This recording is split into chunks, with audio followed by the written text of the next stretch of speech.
सारा बीजेपी को सत्ता में आने को रोकने की ये कोशिश करता है, तो मैं यहाँ पर खड़े होकर कह रहा हूँ कि मजलिस इत्तेहादुल मुस्लिमीन उनका साथ देने के लिए तैयार है।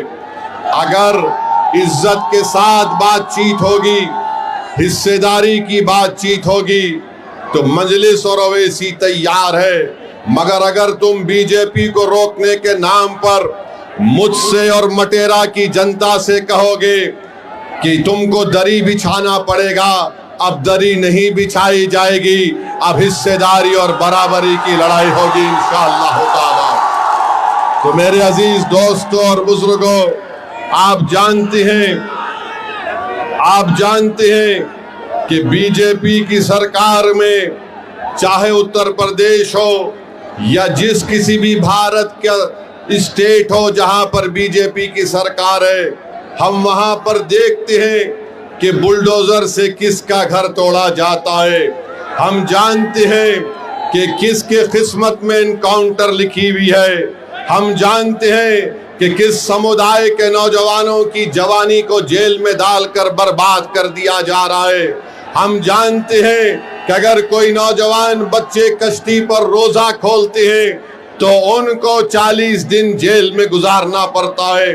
मेरे अजीज दोस्तों और बुजुर्गों, यही नाइंसाफी के खिलाफ मजलिस और ओवैसी लड़ती है। इसीलिए आज हम पर इल्जाम लगा दिया जाता है। अरे इल्जाम लगाने वालों, तुम जितना इल्जाम लगा सकते लगा लो, मगर हम अपनी लड़ाई से पीछे हटने वाले नहीं हैं। जब तक भारत का संविधान जिसको बाबा साहिब अम्बेडकर ने लिखा, उस संविधान में जो बाबा साहिब अम्बेडकर ने जिन बातों का जिक्र किया कि पॉलिटिकल जस्टिस को हासिल करना है, इंशाअल्लाह ताला असदुद्दीन ओवैसी की जिंदगी जब तक अल्लाह मुझे जिंदा रखेगा, हम इस लड़ाई को जारी रखेंगे। और मैं आपको बताना चाह रहा हूं कि यहाँ पर उत्तर प्रदेश में आप देखते हैं कि एनकाउंटर के नाम पर कई मासूम लोगों को तकलीफ दी जाती है। मीडिया ने रिपोर्ट किया कि 17,000 एनकाउंटर हुए।